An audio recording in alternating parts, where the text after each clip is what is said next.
I am Paula Pepper, and I'm a retired urban ecologist, having worked for the U.S. Forest Service's Center for Urban Forest Research in developing a program called iTree, which enables all users to calculate the ecosystem services that trees provide. Those services include improvement to air quality, reduction in energy use, retention of rainfall, reducing stormwater runoff into our waterways, and the storage of carbon to reduce greenhouse gas effects and the resultant reduction of effects contributing to climate change. I was asked by the Public Accountability for Our Capital Coalition to analyze the effect of 3 new designs presented to the Joint Rules Committee of the California State Legislature, and what effect they will have on the trees in Capitol Park. This presentation includes only those trees within the footprint of planned construction, and not those potentially affected within a 25-foot construction zone outside of the footprints. On September 9th, 2020, 3 new plans for the replacement of the East Annex were presented to the Joint Rules Committee. These plans presented a completely revised visitor center and what appeared to be a preferred plan for the underground parking structure. All of the plans differed in entirety from what was presented in the draft and revised draft environmental impact reports. This presentation provides an overview of the potential impact these plans will have on the tree population of Capitol Park. While the 3 designs proposed at the September meeting have varying effects on the tree population, it should be noted that all 3 represent a significant reduction in the number of trees, particularly those large and historic, that will be within any of their footprints.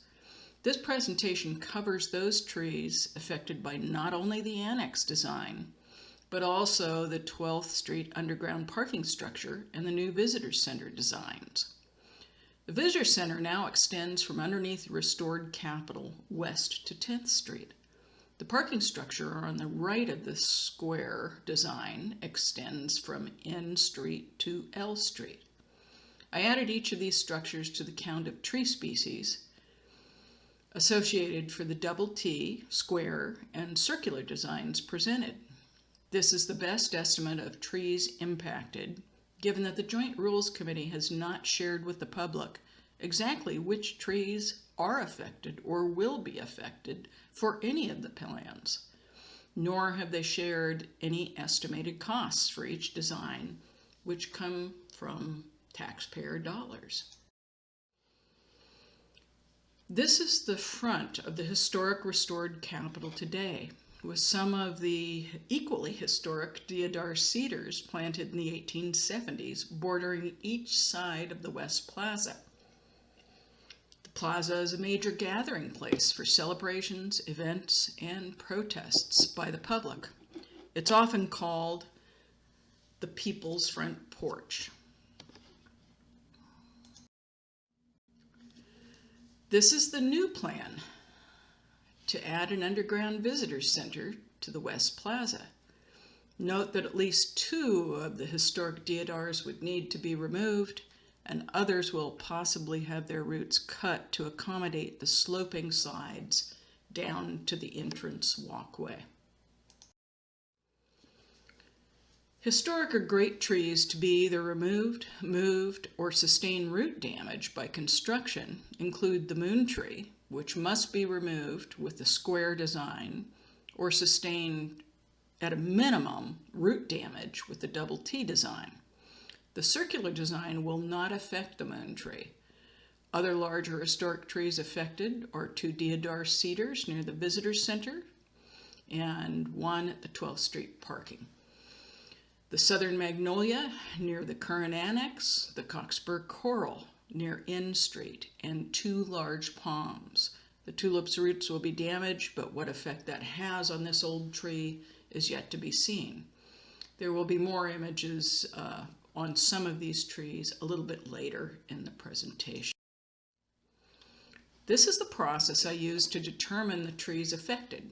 I superimposed each design onto the 2014 inventory and then removed the areas you see here in gray, white, and blue to leave only the outline of the proposed buildings, and did the same for the visitor center and parking structure, which are removed in this slide so I could identify the tree species.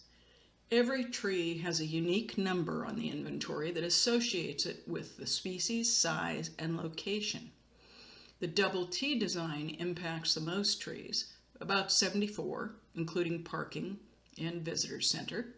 I listed each species and associated tree measurements and then processed the trees for each plan separately through iTree benefit cost software. These are the benefits at risk for the double T design. The amounts shown are the benefits that may be foregone if these trees are removed or moved and subsequently fail. The benefits may also be reduced for a period for those trees whose root systems are significantly damaged. While the energy and air quality benefits are minimal, the stored carbon is significant given our climate change imperatives. Carbon stored is the full amount of carbon stored in trees at this time. Cut them down, and that is lost. Carbon sequestered is the annual amount of carbon dioxide captured from the air annually. And then, of course, it becomes stored year after year. With the double T, we have 216,000 pounds plus some that are currently stored. With the square design, this is an example, again, superimposed on the inventory. Same process as before for removing the gray to examine which trees will be potentially impacted. Again, the visitor center and parking structure were added and removed to obtain a tree and species count. With this design, 6 fewer trees will be impacted, 68 trees in total. With fewer trees in the footprint, all the benefits lost are slightly less. The stored carbon remains significant given our climate change imperatives. It's important to note that both carbon benefits increase annually the longer any of these trees stand. The circular design impacts the fewest number of trees, 66. However, other historic and great trees remain impacted. Yet again, all benefits decrease given 2 fewer trees potentially impacted compared to the square and 8 fewer than the double T. Energy and air quality benefits remain minimal, but the stored carbon remains significant given our climate change imperative. Clearly, carbon and stormwater effects are the greatest. With the loss of these trees, there will be the largest reduction in benefits.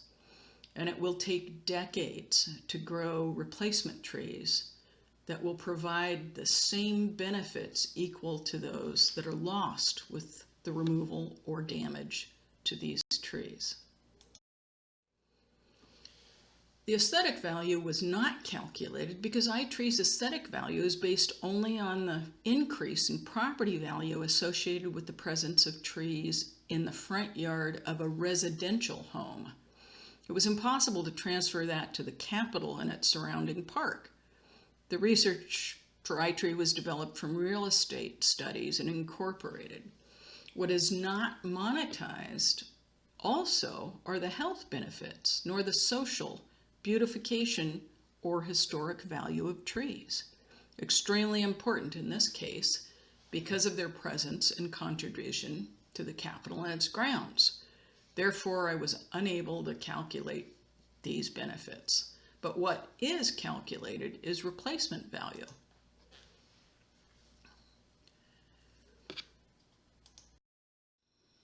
Replacement value accounts for the long-term investment in trees, now reflected in their number, stature, placement, and condition. Based on the trunk formula method used by consulting arborists, this is the cost of replacing existing trees with trees of similar size, species, and condition. If all were destroyed, for example, by a catastrophic storm or a decision to remove trees for the construction of buildings. This, in my estimation, for Capitol Park, given there are historic and rare trees in these areas, is a significant underestimation.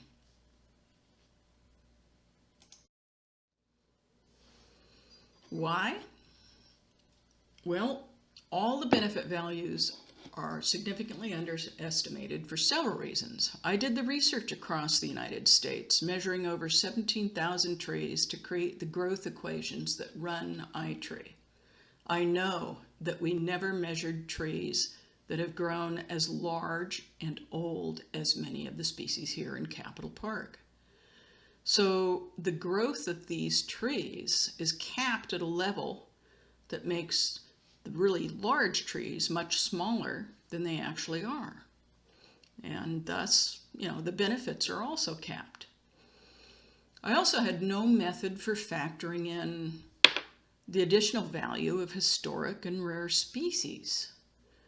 And lastly, the park tree aesthetic values were not calculated, as I mentioned before, due to the inability to assess health, beautification, social value, or increase in property values.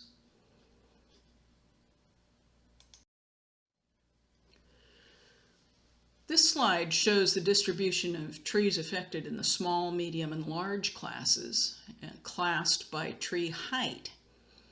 So small trees are less than 33 feet in height, medium are 30 to 50 feet in height, and large are 50 feet, many going to 100 feet. The majority of small trees are small palms, flowering dogwood, and plums, most of which can be moved, particularly the palms. The mediums include sugar maple, red maple, southern magnolia, sequoia, and American elm, most still relatively young with many growing years ahead of them. The large trees include red maples, deodar cedars, red alders, coast redwoods, and one each of old, large Canary Island palm and fan palm. Just to show you a few of the trees still at risk, on the left you'll see a beautiful old magnolia slated for removal with any of the annex designs. And two of the deodars on the right will be affected. To what extent, we don't quite know, depending on the design. This coast redwood grew from a seed. Thus, we call it the moon tree. It was carried to the moon on Apollo 14 as a seed in 1971. It's one of 10 surviving redwood moon trees in the United States. Depending upon which design is voted upon by the Joint Rules Committee, the moon tree may be removed or they may try to relocate this giant, though I'm not sure it can be relocated successfully. Those are just a few of the trees. The last one I'll show you is this Cockspur coral tree. It's the largest in California. It's on the National Register of Great and Monumental Trees. It measures 14 feet around the trunk, and it's in the parking structure footprint. So the problem being faced is we, as the public of California, are facing a lot of financially rough years ahead due to COVID-19 and the fires sustained this year, years before, and in the years to come. Already billions of dollars in the hole we are. The cost of this project is $1.3 billion and climbing. Why is it climbing? The cost of materials is going to be more, the cost of labor. Also, the problem includes the fact that the public has no information on which trees will be removed, moved, damaged, or replaced, and will change the face of the park forever. The public has little information on the whole project or the process of how this came about as a whole.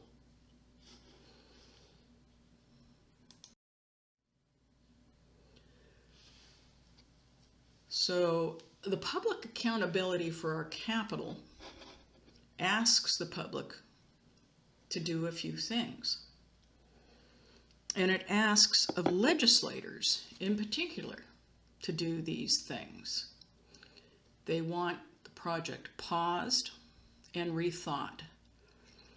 They should provide the public with studies comparing the cost of the proposed project with those of renovating and rehabilitating the existing historic annex. They should reassess the need for a new visitor center and examine off-site parking options. There are many capitals in the United States where the legislators have to walk on the surface to their state capital. They should provide information from a consulting arborist report to the public before finalizing the environmental impact report. And overall, they really need to demonstrate due diligence to fully inform the public. So if you agree and think that there should be some rethinking of the project, you may be wondering what you can do. Well, you can visit these websites. The Public Accountability for Our Capital is a coalition of nonprofit organizations and advocates working together to protect our state capital and its surrounding park. It includes regional and statewide preservation groups, environmentalists, consulting arborists, and individuals. Their website, the first listed on the slide, savecalcap.org, provides in-depth information on the Annex project. It details information on the trees. It details reuse of the current Annex, options for that. And it shows parking options and much more. The SaveOurCapital.org website is a sister organization providing news updates and a great link so you can sign up to receive emails and remain informed on the process of the project. Should, be sure to sign up and stay connected if you're interested. You can also, from that site, directly email legislators, lobbyists, and the governor. So be sure to sign up and stay connected. To close, here are some direct contacts that you can make. Call and write key legislators. Speak up. It's very important that all of our voices be heard. Right now, there are about 5,000 people who have signed a petition to stop this project, to slow it, to have it rethought. Here are the key people you should write to if interested in objecting to the project on any or all grounds. And if your representative for your district is not listed here, just go to the bottom line, that's find your legislator, and find your representative. Thank you.